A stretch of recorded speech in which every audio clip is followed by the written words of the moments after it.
Burkina Faso's national pension fund, $5 billion vanished with a single keystroke, spirited away to the Cayman Islands. Nobody inside the building truly knew who the quiet new accounting clerk was.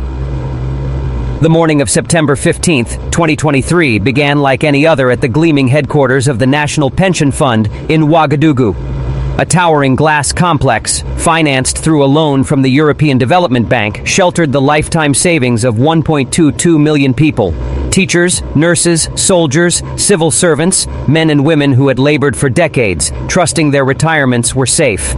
At exactly 8:30 a.m., an ordinary-looking man in a worn brown suit stepped through the entrance, flashing his freshly issued employee badge to security. Amadou Khan, Junior Accountant, Audit Division, the card read. He had been there only 3 weeks, one of several low-level recruits hired by the management company recently contracted to run the fund. What no one realized was that Amadou Khan was actually Ibrahim Traoré, the president of Burkina Faso, operating in deep disguise on the most dangerous financial investigation of his life. The fund had been outsourced to Mercure Financial Group, a French corporation that vowed to revolutionize and multiply returns for African pension systems. 6 months earlier, they had won the bid with polished slides, promises of 15% annual gains, and what later would surface as 10 million euros in bribes to officials. Ibrahim was doubtful from the very beginning. How could they guarantee 15% when global markets barely offered 7%? Why did they demand servers be transferred to Paris? And why insert a hidden clause permitting emergency relocation of assets under security threats? What made this day pivotal was what Ibrahim had unearthed the previous night.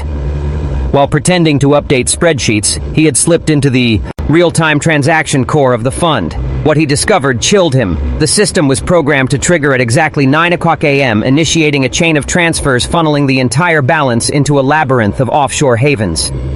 The mastermind was Jean-Claude Dubois, Mercure's ruthless CEO, seated in his luxury top-floor office preparing to pull off the greatest pension heist in Africa's history. A former French intelligence officer turned financial predator, Dubois had tested this scheme in 3 other African states. Those thefts had been smaller, hidden, mere hundreds of millions, excused as volatility or market decline. But this time it was different. This was the ultimate plunder. $5 billion, enough to secure him and his shadowy network forever. Ibrahim, still Amadou Kone to everyone around him, sat at his cramped desk in the crowded open-plan floor, surrounded by unsuspecting junior staff. On his monitor were the dull spreadsheets of a mid-level accountant. Yet hidden beneath the windows ran a covert program, recording every keystroke, every command, every fingerprint of the crime about to unfold. At 8:55 a.m., Dubois's assistant, Marie Levra, strolled through the room. "System maintenance in 5 minutes," she announced. "Save your work, all terminals will go offline." That was the cover. The so-called maintenance was merely the veil for the heist. During the shutdown, the theft would take place. By the time systems reawakened, the accounts would be empty, the trail erased, millions of futures shattered. Around him, employees calmly logged off and walked away. But Ibrahim remained. "Excuse me, Mr. Khan," Marie said, frowning at his desk. "You must sign out." "Oh, apologies," Ibrahim replied, voice timid, crafted to fit his disguise. "I just need to complete this reconciliation. My supervisor will scold me otherwise." Marie hesitated, then moved on. Dismiss it. Nang him as irrelevant. Exactly at 9 o'clock a.m. it began. Ibrahim's heart pounded as history's largest pension theft was set into motion. He watched on his covert surveillance feed as the transfer sequence began. $5 billion started draining from the pension reserves, broken into thousands of tiny payments designed to slip past detection. The funds zipped through 17 nations in mere seconds: Luxembourg, Switzerland, Jersey, Bermuda, Singapore, Dubai, before finally landing in hidden Cayman Islands accounts. Yet Ibrahim was ready. 3 weeks of patient preparation had led to this moment. He had embedded invisible tracking codes within the system, markers that would shadow every single dollar, carving a permanent trail no manipulation could erase. As the transfers streamed forward, Ibrahim reached for a second phone, one never tied to his assumed identity, and snapped image after image. Transaction numbers, destination accounts, authorization stamps. Most damning of all, he captured the master command screen, exposing Dubois's personal clearance code, authorizing each move. At 9:07 a.m., it ended. 5 billion had disappeared. A pension trust built over decades, the safeguard of more than 1 million citizens, stood emptied. At 9:15 a.m., the system returned online. For a brief moment, calm lingered. Then came the first call. An elderly woman on the hotline trembled. "There must be an error.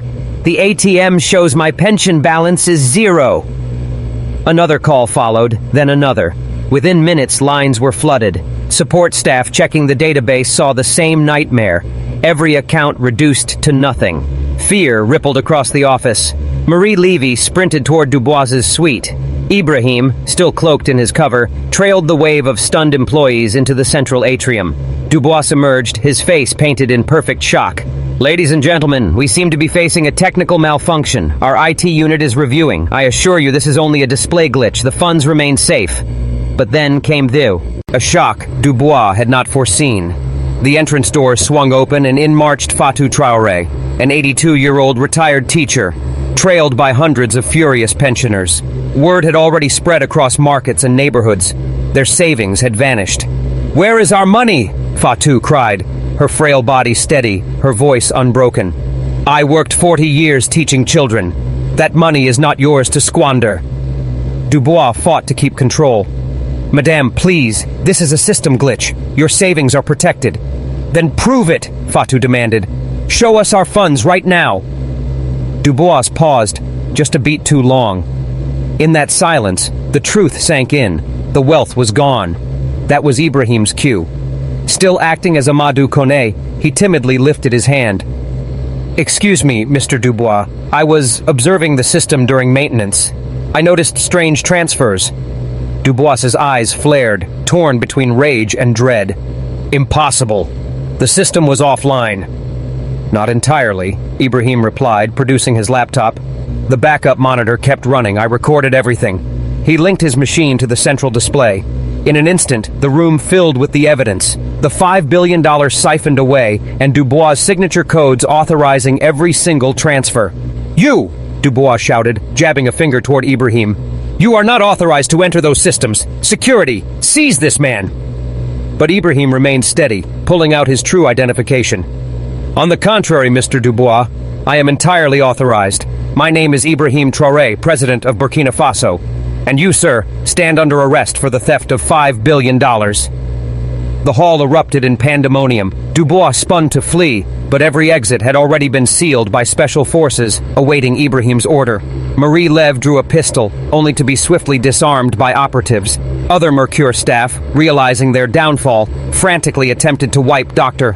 Ives' shred records, erase their involvement. Yet the attempt was futile. Ibrahim had secured it all. "Did you honestly believe," Ibrahim declared, stepping closer to Dubois, "that you could rob the life savings of 1.2 million souls and simply vanish? That we were too blind to detect? Too fragile to resist?" Shackled in handcuffs, Dubois tried one final bluff. "You don't comprehend. The money is already gone. It rests in vaults you will never breach. Those pensioners will never recover a cent. You have accomplished nothing." Ibrahim's lips curved into a calm smile. "Actually, Mr. Dubois, I have tracked every transfer for 3 weeks. I know precisely where each dollar resides. More importantly, I know every accomplice who aided you." He turned to address the gathered pensioners and stunned employees. This crime was not Dubois alone. It was a vast conspiracy, reaching into our own government, shielded by global banks, supported by a cartel of financial predators spread across 3 continents. The inquiry that followed unveiled the breathtaking breadth of the plot. The looting of Burkina Faso's pension fund was just one piece of a continental scheme. The same network had already siphoned $2 billion from Nigeria's retirement system, $1.5 billion from Kenya's pension authority, $800 million from Ghana's social security reserves, and $600 million from Senegal's civil service pensions. In total, more than $10 billion stolen, shattering the lives of over 5 million African retirees. The plundered wealth financed lavish mansions, purchased political influence, and armed militias in war zones. Dubois was not merely a thief, he was a financial terrorist. Yet Ibrahim's undercover mission had delivered something priceless: the master access codes to the entire hidden empire. With those, his team could lock the offshore vaults before another cent was moved.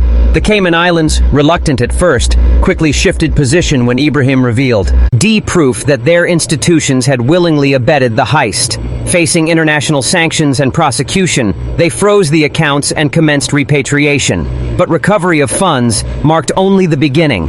The investigation exposed that Burkina Faso's own finance minister, Paul Saudogo, had pocketed 10 million euros to grease the scheme. He had persuaded the cabinet that outsourcing pensions would modernize the system, but in truth, he had auctioned the nation's future for selfish gain. His downfall was spectacular. During a live television broadcast where he was denying involvement, officers stormed the stage and shackled him. The image of him being read his rights with a microphone still clipped to his suit became iconic. More arrests cascaded. The central bank's governor, 5 million in bribes. 3 members of parliament, 2 million each. The head of financial regulation, 3 million. 7 senior officials, various amounts. Corruption was entrenched, yet Ibrahim's evidence cut deeper. Every payment, every shadowed meeting, every coded message had been intercepted during his 3 weeks under the alias Amadou Kone. The trial of Jean-Claude Dubois gripped the globe. Prosecutors unveiled proof that this was not his first crime. He had been. For 15 long years, Dubois had been looting African pensions, always repeating the same ruthless formula. Bribe senior officials to hand foreign firms control of national funds. Promise sky high, impossible returns to win over public opinion. Shift billions into offshore havens. When the losses surfaced, blame market volatility, then vanish before authorities could react. But this time, he failed to vanish quickly enough. Ibrahim's covert mission had cornered him mid-crime. Dubois's defense in court was pitiful. He insisted he was offering a legitimate service, claiming African pension funds were mismanaged and in dire need of European expertise. When questioned about the missing billions, he argued they were tied up in complex financial instruments beyond African comprehension. Prosecutor Maitra Salamado Ouedraogo ripped this lie apart. Mr. Dubois, you claim these funds were invested. Can you show us a single portfolio, a single dividend, a single tangible benefit to the pensioners whose savings you drained? Dubois could not, because no investments existed, only theft. The most searing moment of the trial came when Fatou Traore, the 82-year-old retired teacher who had first confronted Dubois, testified. I began teaching in 1963, she said, her voice steady and unbroken. Every month, they deducted contributions from my meager wages for a pension. They promised me that when old age arrived, I would live with dignity and security. For 4 decades, I trusted that promise. She fixed her gaze on Dubois. You didn't just steal money. You stole hope. You stole dignity. You stole the solemn covenant we made with ourselves, that honest labor would be honored. Her words struck so deeply that even Dubois' attorneys faltered. One quit on the spot, refusing to defend what he called pure cruelty. Meanwhile, the recovery of stolen billions faced daunting obstacles. The offshore network was shielded behind a labyrinth of shell corporations stacked within shell corporations. Every jurisdiction had unique rules, secretive laws, endless hurdles. Yet Ibrahim possessed a secret weapon, the scattered but powerful African diaspora working within global finance. Africans embedded in banks from London to New York, from Dubai to the Caymans, began to supply insider intelligence, critical documents, and discreet support. They could not silently watch as their grandparents' pensions were stripped away. A decisive breakthrough came from Asante, a Ghanaian banker stationed in the Cayman Islands. Risking his career, he leaked transaction logs proving exactly where the stolen funds were hidden. His bravery inspired others, triggering a wave of whistleblowers. In 6 months, an astonishing $4.7 billion of the $5 billion theft had been tracked and frozen. The remaining $300 million had already been squandered by Dubois and his circle on opulent yachts, private jets, and palatial estates. Those assets were seized and liquidated. Dubois's €50 million yacht, mockingly renamed Pension Thief by activists, was auctioned off with all proceeds returned to the fund. His jet, his chateau in France and Switzerland, his priceless art collection, everything was confiscated and sold. But Ibrahim's vision reached further than mere recovery. He was determined this crime would never recur. He drafted the African Pension Protection Protocol, all pension assets to be managed strictly within domestic borders. No individual authorized to approve transfers above $1 million. All movements made transparent to the public. Independent oversight from multiple agencies, and pension theft punished with minimum 40-year sentences. Within a year, all 54 African nations ratified it. 6 months into the restitution program, something extraordinary occurred. Properly reinvested, the reclaimed funds actually grew. The $4.7 billion recovered blossomed into $5.1 billion through legitimate markets. For the first time in history, the pension system stood stronger after the theft than before it. And it was Ibrahim who stood before the nation to announce this triumph. The ceremony was monumental, witnessed by thousands of elderly pensioners who had once feared for their survival. They tried to steal your future, Ibrahim declared, but instead, they made it stronger. Your pensions are not only restored, they are growing. Fatou Traore was honored with the task of ringing the bell at the Burkina Faso Stock Exchange to signal the rebirth of the nation's pension fund. As the bell rang, tears cascading down her cheeks, the trading floors erupted into thunderous applause. The ripple effect spread beyond borders. The exposure of this vast pension theft network triggered investigations across continents. Identical schemes were uncovered in Eastern Europe, Southeast Asia, and Latin America. Dubois' criminal blueprint had been replicated globally. Analysts estimated the total global theft at more than $50 billion, devastating nearly 20 million retirees worldwide. Inspired by Burkina Faso, the revolutionary investigative model, leaders themselves going undercover in their own institutions, was adopted elsewhere. Several European heads of state even followed Ibrahim's path. The French president, disguised as a junior bank clerk, uncovered widespread tax evasion.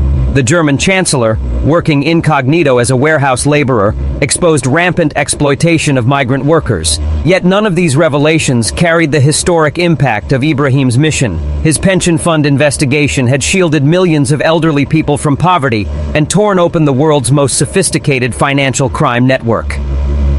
Justice soon arrived. Dubois was convicted on sweeping charges: embezzlement of $5 billion, conspiracy to commit financial terrorism, systematic bribery of government officials, and laundering money that caused severe emotional trauma to 1.2 million citizens.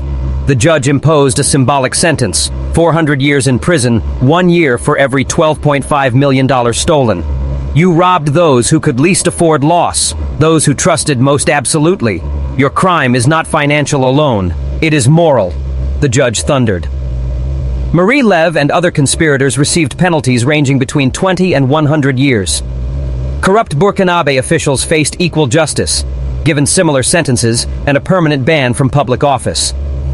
1 year later, the pension system itself had been reborn. A fully local management team installed world-class safeguards and unmatched transparency. Every pensioner could now verify the IR balance in real time online. Each investment was openly published. All fees were disclosed. With Mercure's predatory 2% annual charge, over $100 million a year, eliminated, more wealth stayed within the fund. Growth was steady, modest, and genuinely sustainable.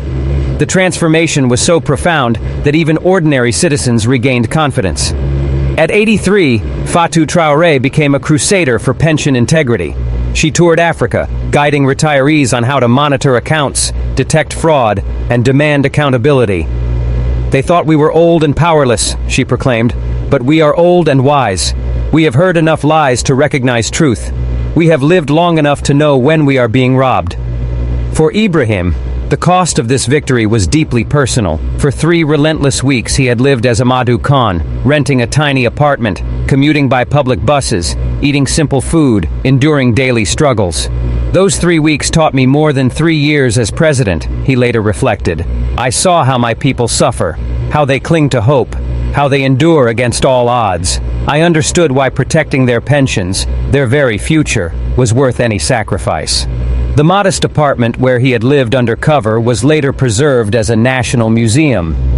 Visitors could see the single bed, the worn clothes, the battered notebook where he recorded the conspiracy.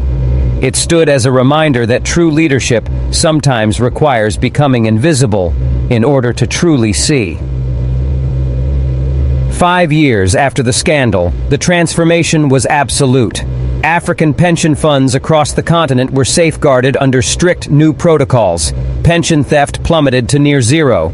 Elderly poverty declined by 60%. Trust in national retirement systems rose from 20% to 80%, and the recovered wealth, carefully invested, had multiplied, growing from $5 billion to an astounding $7 billion. The Mercure Financial Group was dismantled completely, its wealth and holdings redistributed to victims around the world. Its once luxurious headquarters in Paris was transformed into a global center for financial crime prevention, standing as a permanent monument to the devastating consequences of unchecked corporate greed. From his maximum security prison cell, Jean-Claude Dubois gave a single interview.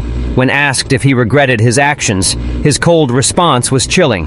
"I regret being caught. I regret underestimating Africans. I regret that Ibrahim Traoré was smarter than me." When pressed about what he had truly learned, his words revealed a brutal truth. You cannot rob people who are watching. And he admitted, Traoré had proven beyond doubt that African leaders were watching now. In Ouagadougou, the pension fund headquarters became a place of remembrance and pride. A statue now stands outside, Fatou Traoré, captured forever in bronze, confronting Dubois, while Ibrahim as Amadou Khan is immortalized in the background with his laptop. The carved inscription beneath it reads, "When the elderly speak, truth emerges. When leaders listen, justice follows. When citizens unite, thieves fall." Every new employee at the pension fund is told this story on their very first day. They learn about the betrayal, the recovery, and above all, the importance of prevention. They are reminded that they are not just employees, but guardians of public trust. Millions of lives depend on their integrity. The fund also launched the Ibrahim Traoré Scholarship, channeling investment profits into education for the grandchildren of pensioners. Already over 10,000 young students have graduated debt-free, their futures paid for with money once targeted by thieves. International finance was forced to change forever. The exposure of Dubois's global pension theft network ignited sweeping reforms. New laws prohibited pension funds from being managed by companies headquartered on distant continents. Every pension transaction now had to be reported to independent international monitors. Most importantly, pension theft was officially recognized as a crime against humanity. Assets belonging to pension thieves could be seized anywhere in the world. These sweeping reforms, named the Ouagadougou Principles, were adopted as international law through a historic UN resolution. Banks complicit in the crimes paid dearly. Credit Suisse was fined $2 billion. Deutsche Bank paid $1.5 billion. These penalties were funneled into a global pension protection fund, ensuring future theft attempts could be quickly detected and stopped. Even more groundbreaking was the technology Ibrahim had pioneered during his undercover operation. His tracking systems evolved into a powerful global monitoring platform named Pension Guard, an AI-driven network that scanned pension fund transactions worldwide for suspicious activity. In its very first year, Pension Guard prevented 17 major theft attempts, saving $30 billion in retirement savings. Provided free to developing nations, it became one of the most effective tools for safeguarding the elderly. Dr. Sarah Chen, the MIT professor who worked alongside Ibrahim to refine the system, remarked, "President Traoré's 3 weeks undercover gave us the raw data we needed to understand exactly how pension thieves operate. His courage laid the foundation for protecting millions of retirees worldwide." 10 years after the attempted theft, Ibrahim returned to the pension fund headquarters for a commemorative ceremony. He was welcomed by thousands of jubilant pensioners, many holding signs that read, "Thank you, Amadou Khan," honoring his undercover identity. Fatou Traoré, now 92 years old but still sharp and defiant, introduced him with pride. "This man came nobody to save everybody. He gave up his comfort, his safety, even his very name to defend our futures. That is not just leadership, it is love." Ibrahim's address was short, humble, but thunderous in its meaning.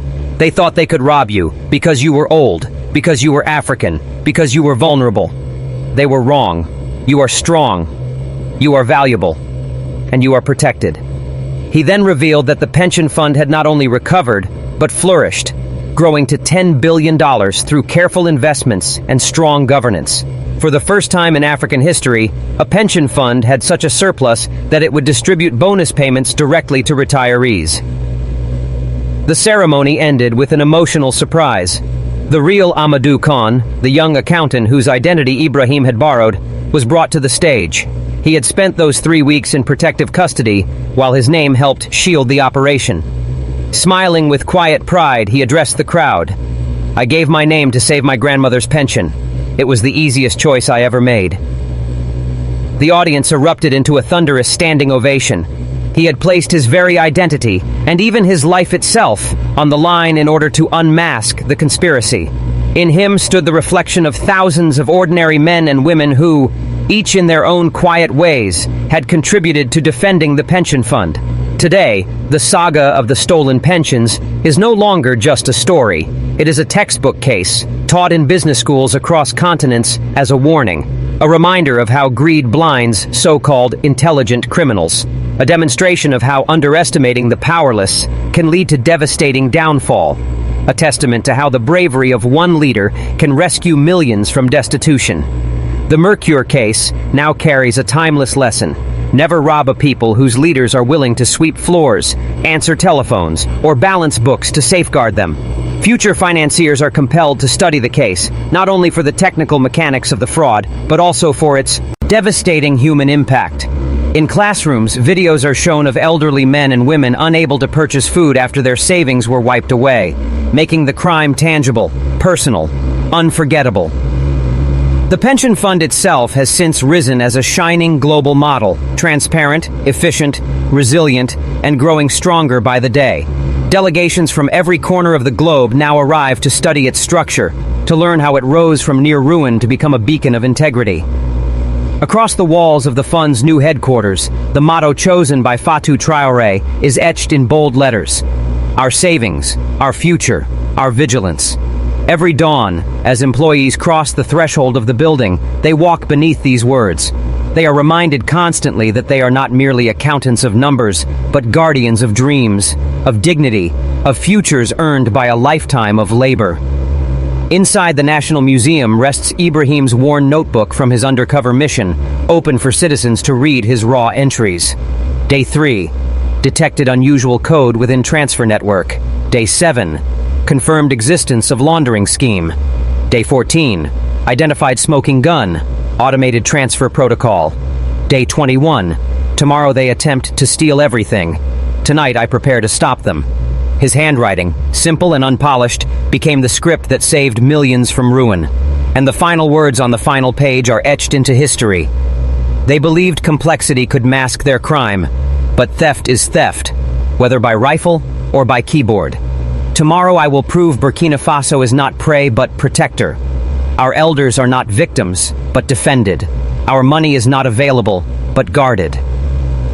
That tomorrow became the day written in bold across history.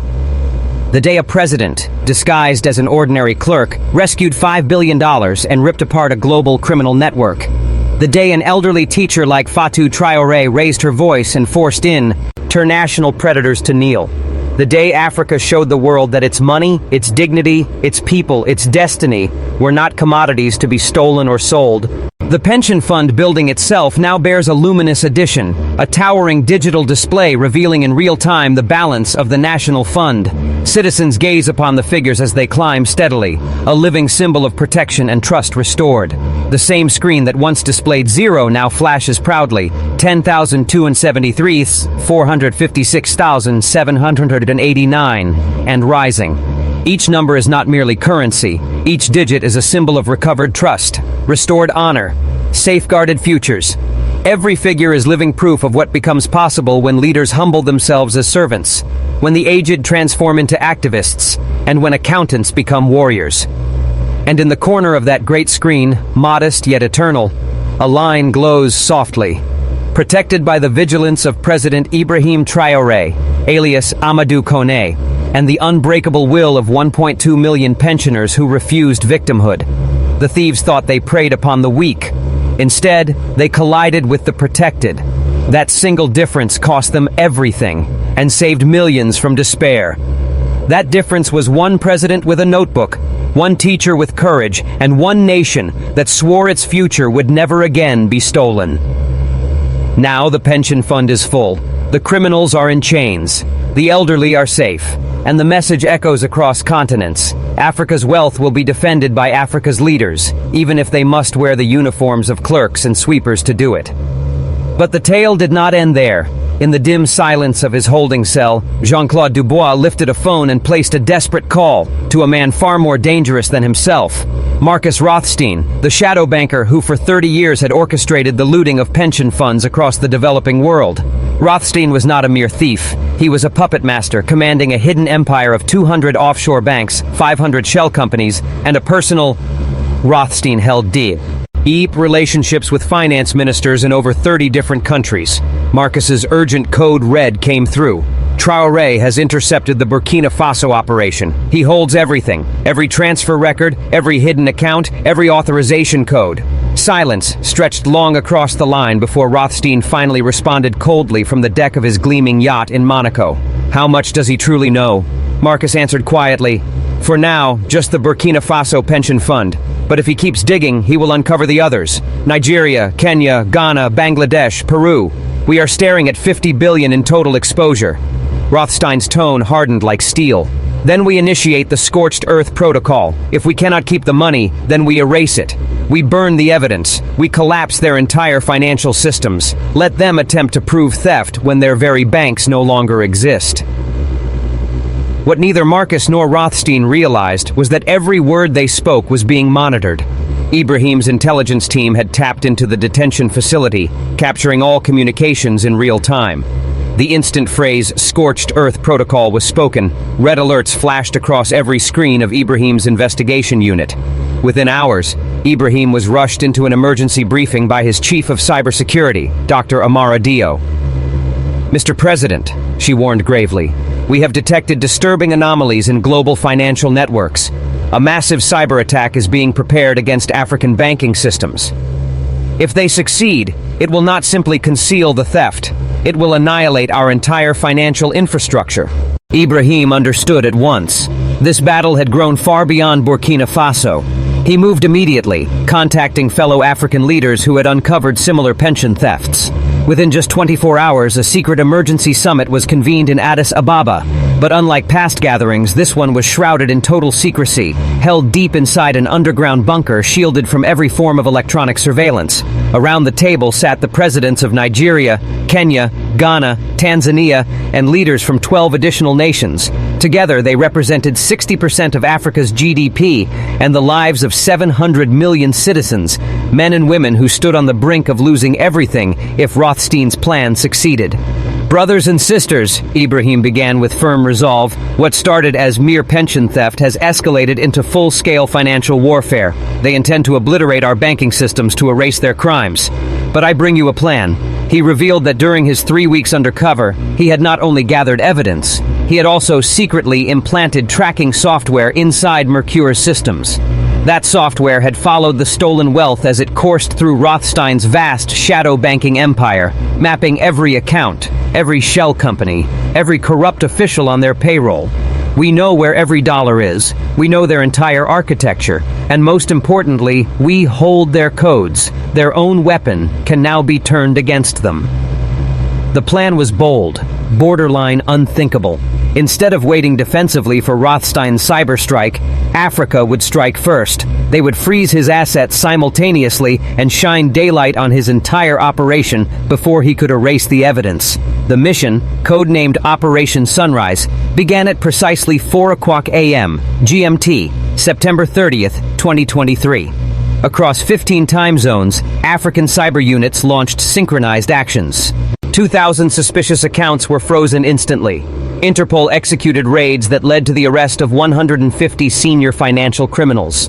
WikiLeaks received 10 terabytes of incriminating data. Major global news outlets published exclusive exposés backed by undeniable proof. The UN Security Council was briefed in an emergency session, presented with smoking gun evidence of financial terrorism at the highest levels. But Rothstein would not surrender quietly. As his offshore empire froze before his eyes, he unleashed something darker. Physical attacks against Africa's financial arteries erupted. Explosions ripped through data centers in Lagos and Nairobi. Power grids were sabotaged in Accra and Dar es Salaam. Yet Ibrahim had anticipated the unthinkable. Backup systems roared to life instantly. Data once thought destroyed was restored from encrypted satellite backups. Electricity returned through hidden emergency generators quietly installed weeks earlier. The sabotage failed, and in failing it revealed a far more sinister truth. Rothstein's reach was not only financial, he commanded mercenaries on African soil. This was no longer only a battle of money, it had become a war against terrorists. The hunt for Rothstein turned deadly personal when one of his hired killers struck at a retirement home. In Ouagadougou, they attempted to wipe out physical pension archives. Fatou Traore, the 82-year-old teacher who had once stood up to Dubois, happened to be inside that residence visiting her companions. Later, she recounted the scene. A young man entered carrying a container of gasoline, announcing he would incinerate everything. I asked him, "Do you have a grandmother?" He froze. I told him, "Would you burn her house?" Tears filled his eyes and he dropped the canister. Even the most hardened men possess a conscience if you manage to reach it. That mercenary named James not only surrendered on the spot but handed over vital intelligence about Rothstein's network. He disclosed the hidden base of Rothstein, not on the shores of Monaco as assumed, but buried beneath a legitimate London bank, protected under the cover of respectability. That revelation altered the game entirely. Rothstein was not hiding in some lawless corner. He was operating from the very core of global finance. His empire was intertwined with high-ranking officials from the Bank of England, the US Federal Reserve, and the European Central Bank. Ibrahim recognized that capturing Rothstein through legal channels would demand cooperation from Western authorities already corrupted. So he pivoted. He chose pure exposure. He summoned a global press conference and released the truth. 500 million people watched live. Ibrahim stood before an avalanche of proof. Files, photographs, account lists, coded transfers, undeniable trails of money. The theft of Africa's pensions is no isolated act, he declared. It is one element of a vast mechanism built to funnel wealth upward, stealing from the poor to feed the rich, draining the South to enrich the North, stripping the workers to fatten the criminal elites. He revealed the staggering scale: $50 billion stolen, 20 million pensioners defrauded, 30 national governors. Earnments corrupted, 200 international banks complicit, 1,000 shell firms deployed. The evidence thundered across the globe. Financial markets collapsed, bank stocks plummeted, administrations toppled, demonstrations ignited in financial capitals everywhere. Yet the gravest blow was still to come. Ibrahim presented documents proving Western pension schemes themselves were directly invested in Rothstein's empire, willingly profiting from African misery. British retirees had unknowingly benefited from the plunder of Burkina Faso's elders. American 401ks had swelled with money siphoned from Nigerian teachers. This is not simply Africa's story, Ibrahim told the world. This is about an international system that normalizes theft, glorifies exploitation, and makes inequality an institution. The backlash was volcanic. In London, protesters besieged the Bank of England. In New York, a new wave of Occupy Wall Street surged with vengeance.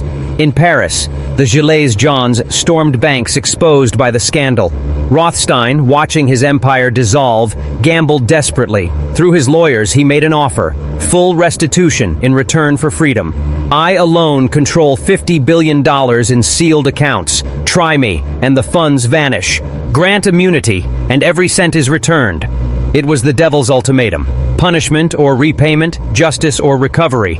Ibrahim refused without hesitation. We do not bargain with financial terrorists. We've already frozen $47 billion. The remaining $3 billion is not worth letting you escape. But Rothstein had prepared one last weapon: insurance files detailing every Western politician, banker, and official who had enabled or profited from the theft. If he went down, he swore, the entire Western establishment would be buried alongside him. Then release it, Ibrahim challenged. Let the world see it all. And Rothstein obeyed. What followed, christened the R's. Rothstein files detonated the global order. Secret recordings of central bankers casually conspiring to grease pension thefts. Emails from prime ministers approving illicit transfers. IMF and World Bank documents knowingly underwriting the criminal machinery. Even videos of finance ministers laughing while discussing the looting of African pensioners. The Western financial system imploded. The chairman of the Federal Reserve resigned in disgrace. The president of the European Central Bank was taken into custody. The Prime Minister of Britain confronted a no-confidence vote. The leader of France dissolved his entire government. Yet across Africa, something extraordinary, something uplifting, was unfolding. The billions that had been reclaimed were now being returned directly to the pensioners. Systems once broken and corrupted were being rebuilt with a level of transparency never before seen. A new generation of Africans, inspired by the battle against financial colonialism, began stepping into the world of finance not to exploit, but to protect. Mohammed, a brilliant young programmer from Senegal, designed an application that allowed every retiree to see their savings in real time. "My grandmother lost her pension in 2018, he said. "I built this so that no grandmother would ever again question where her money disappeared." Aisha, a skilled Kenyan accountant, founded the African Pension Protection Service, creating programs to train elderly citizens in detecting fraud. "They thought old people were weak," she declared, "but we are proving that with age comes wisdom, not fragility." 6 months into the recovery effort, something unexpected occurred. James, the mercenary who had once attempted to set fire to the retirement home, asked to see Fatou Traoré. Still in prison awaiting trial, he had nonetheless been providing full cooperation to the authorities. "I need to apologize," he said when they met face to face. "I was hired to destroy your life's savings. I came close to becoming a monster." Fatou's reply stunned everyone. "You are not a monster, young man. You are a victim as well. They made you believe that money was more valuable than morality. That is the true crime, turning human beings into weapons against humanity." She later became his advocate, calling not only for punishment, but also for rehabilitation. James was eventually granted a reduced sentence and now works within the Pension Protection Service, using his insider knowledge of criminal strategies to block future thefts. Meanwhile, the trial of Marcus Rothstein became the most watched legal case in modern history, held before the International Court of Justice in The Hague. It forged brand new precedents in the handling of financial crimes. The African-led prosecution laid out its case step by step. Days 1 through 5 detailed the design of the theft network. Days 6 through 10 uncovered the specific cases of stolen pensions. Days 11 through 15 exposed the cover-up attempts, including terrorism. Days 16 through 20 revealed the human toll, deaths, disease, and suffering. The defense attempted to claim Rothstein was merely a businessman operating in ambiguous legal zones. But this argument disintegrated when prosecutors played a recording of Rothstein sneering, "African retirees are perfect prey. They're old, poor, powerless. By the time they realize their money is gone, they'll already be dead." The courtroom gasped. Some jurors openly cried. Even Rothstein's own defense attorney looked sickened. But the testimony that cut deepest came from the victims themselves. Over 100 retirees described the devastation. Kojo from Ghana, unable to afford diabetes medication. Amina from Nigeria, evicted from her home. Joseph from Kenya, left helpless when his wife's cancer treatment went unpaid. Miriam from Tanzania, whose grandson's university dreams were shattered. These were not abstract numbers in a ledger. They were human lives shattered for greed. The verdict was swift and unanimous, guilty on every count. Charges included financial terrorism, crimes against humanity, deaths caused by pension theft, racketeering, laundering, and conspiracy to destroy entire financial systems, along with acts of terrorism for the physical assaults. The sentence, 500 years in prison, without any chance of parole. Furthermore, Rothstein's personal fortune, estimated at $10 billion, was seized and redirected to compensate his victims. But the true legacy of this trial went far beyond the punishment of one man. It etched into global law a new principle. Financial crimes that create humanitarian catastrophe would henceforth be treated as crimes against humanity. The Rothstein precedent ensured that any future predator who tried to plunder the pensions of the vulnerable could be dragged before the world's courts and face justice. The massive task of restoring the stolen billions required a level of international cooperation never before attempted. Swiss banks, once untouchable, now facing worldwide boycotts, were forced to open their vaults and records completely. Caribbean tax havens, threatened with absolute isolation from global finance, surrendered their sacred banking secrecy. Even the oldest and most respected financial empires were cornered, forced to decide between shielding criminals or preserving their legitimacy.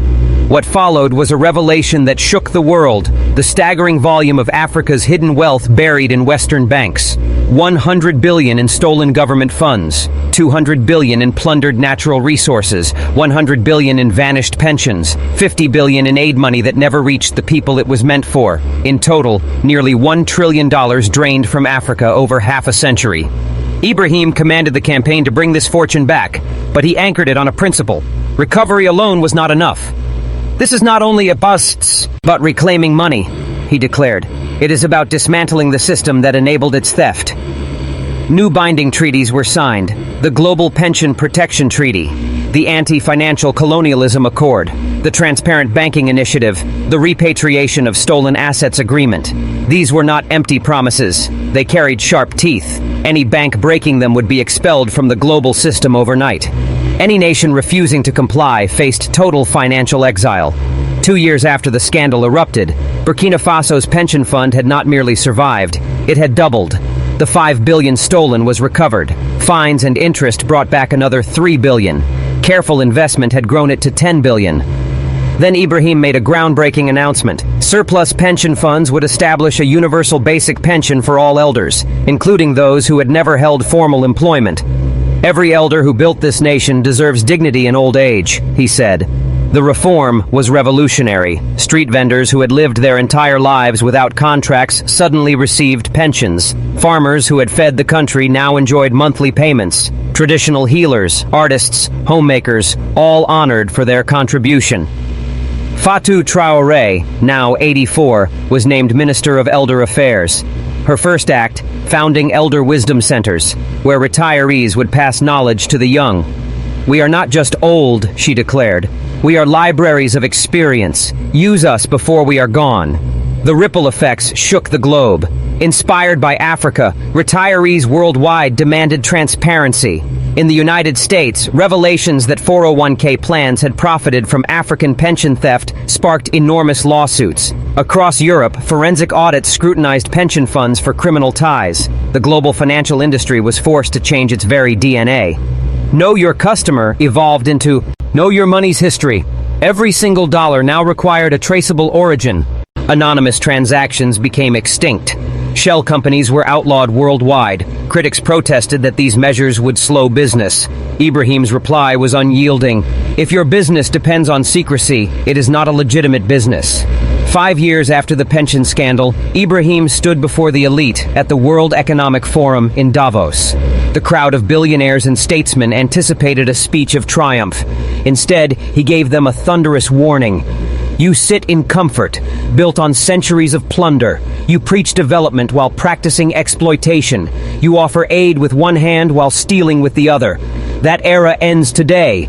Africa is no longer your victim. We are now your judge. With that, he unveiled the African Financial Intelligence Unit, empowered to investigate every transaction involving African money anywhere on Earth.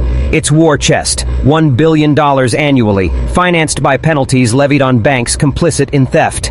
Within 6 months, its first report uncovered 10,000 suspicious transactions each day. Within a year, it froze $100 billion in potentially stolen funds and prosecuted 500 financial criminals. Watching all this unfold from his prison cell, Jean-Claude Dubois reflected with bitter irony. In an interview, he confessed, "I believed I was clever, stealing from those I thought ignorant. But Traoré proved the fool was me. I stole wealth and he stole my illusion." He did not merely steal money, he stole our entire system of corruption itself. When asked if he carried any regrets, his answer was chilling yet revealing. "I regret underestimating Africa. We thought this land was nothing but a continent of victims. Instead, it is a continent of survivors. And survivors, when pushed, fight back." His words spoken in defeat became mandatory material in business schools across the globe, studied as a prime example of how arrogance, prejudice, and blind exploitation always lead to inevitable collapse. Professors used his downfall to remind young financiers that exploitation is not only immoral, it is ultimately unprofitable. In Ouagadougou, the pension fund building itself became a site of pilgrimage for reformers of finance. The modest desk where Ibrahim once worked in disguise as Amadou Kon was preserved exactly as it had been left. Visitors sat there, surrounded by the mountain of evidence he had uncovered, feeling in their bones how the courage of a single determined man had shielded millions from poverty. A holographic display mapped the stolen wealth's path, showing in real time how pensioners' savings were siphoned across oceans to Caribbean tax havens, then brought back through justice and vigilance. Children stood in awe, watching billions of digital dollars soar across glowing maps of the globe, learning how the sweat and sacrifice of their grandparents had first been stolen, then triumphantly reclaimed. The same building became more than a museum. It became the world's greatest archive of financial crime. Every file, every document, every coded transfer Ibrahim exposed was placed in its halls, accessible to prosecutors, journalists, and researchers worldwide. It was now the definitive resource for battling pension theft on a global scale. 10 years after the conspiracy, Africa celebrated a historic milestone. A ceremony was held to mark the complete rebirth of the continent's pension systems. Every nation on the continent had established funds that were secure, transparent, and run locally with absolute integrity. Not a single cent had been stolen for half a decade. Ibrahim, now an elder statesman and symbol of resilience, stood before the world to speak. They thought our age made us weak. They thought our poverty made us powerless. They thought our skin meh. Deus inferior. They were wrong on every count. We proved that justice has no expiration date. We proved that poverty is not destiny. We proved that Africa will never be anyone's victim. Then came the final words from Fatou Traore, at 92 years old, her mind still sharp as steel. She rose slowly, but her voice thundered. They stole our money thinking we would die in silence. Instead, we lived loudly. We fought fiercely. We won completely. Let every future thief remember this. African elders are not prey. We are the predators of justice. But the revolution did not stop with pensions. The fight against stolen retirement funds had opened Africa's eyes to deeper, more poisonous veins of exploitation. Across the continent, governments launched sweeping audits of every international contract. They uncovered theft everywhere. Mining agreements that gave away Africa's resources for nothing. Trade deals deliberately designed to impoverish. Loans structured to enslave. Aid packages chained with unbearable conditions. One by one, these contracts were renegotiated or outright torn apart. The value of wealth recovered over the next decade exceeded $2 trillion. And with that money, Africa was transformed. Universal health care in 30 nations. Free education through university in 25. Basic income for all elderly citizens in 40. Roads, rails, and digital highways knitting the continent together like never before. Western nations at first resisted this new reality, but resistance crumbled. Those who came to Africa with honesty prospered through fair trade. Those who clung to exploitation found themselves isolated and irrelevant. The Amadou Khan method, leaders disguising themselves to experience the lives of their own people, spread across the globe. Presidents became nurses to understand healthcare. Prime ministers stepped into classrooms as teachers to understand education. Finance ministers retired temporarily to live as pensioners and feel the truth of insecurity. Radical transparency remade governance. Policies grew wiser because leaders finally lived the struggles they sought to solve. Corruption became nearly impossible in a world where anyone, at any time, could be the president in disguise. An unexpected cultural twist followed. Reality TV shows sprung up where citizens tried to guess which colleague or neighbor might secretly be their head of state. These shows amused the world, but also served a deeper purpose, reminding all that integrity must be constant because eyes of leadership might be closer than anyone thought. As for Marcus Rothstein, the architect of theft, he died behind bars on the 15th anniversary of the scandal, unrepentant to the very end. His last bitter words were, "I only regret getting caught." His death drew no mourning. Instead, the very victims he once mocked gathered not in sorrow, but in celebration, not to grieve his end, but to honor their survival. At that historic gathering, James, once a mercenary turned reformed, now the director of pension security, spoke. Rothstein recruited me to destroy hope. Fatou Traore recruited me to restore it. One now rots in prison, the other lives in honor. Choose your recruiter wisely. James's journey from criminal to protector became the blueprint for rehabilitation programs around the world. Financial wrongdoers, witnessing his redemption, began cooperating with authorities, leading to unprecedented recoveries. 2 decades after the pension theft, its repercussions were studied as the greatest financial reform in modern history.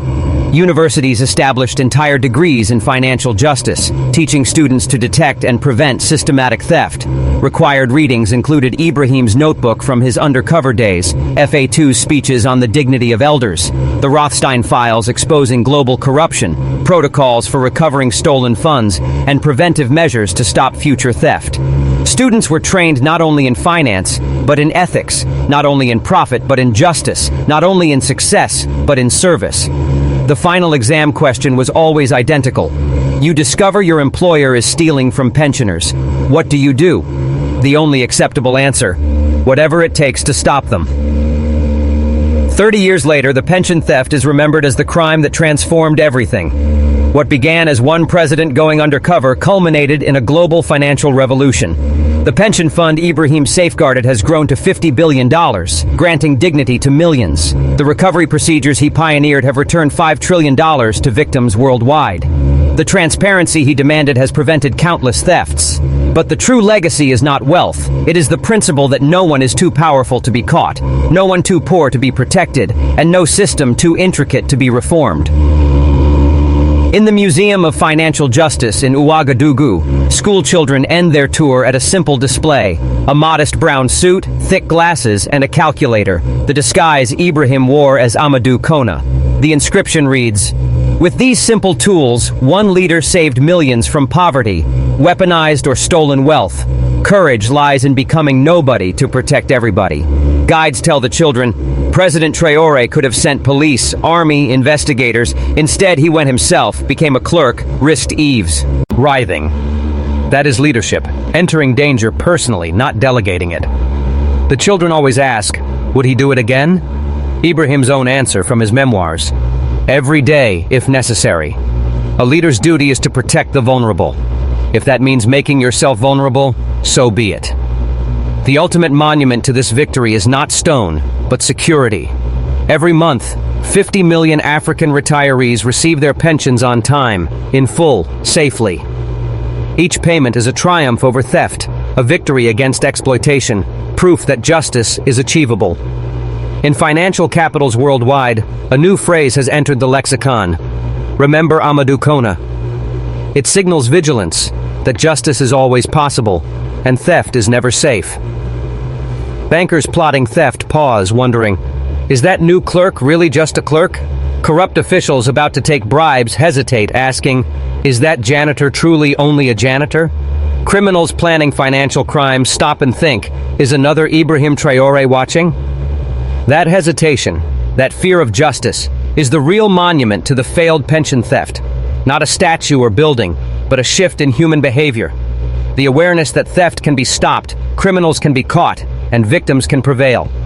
The $5 billion was recovered, the thieves were imprisoned, the system was reformed, but most importantly, the message was delivered. Africa's wealth belongs to Africa's people, safeguarded by Africa's leaders, even if those leaders must become clerks to provide that protection. Somewhere in Ouagadougou, Fatou Traoré, now 102, and still receiving her pension, smiles each month as her payment arrives. They tried to steal our future, she says. We took it back, with interest.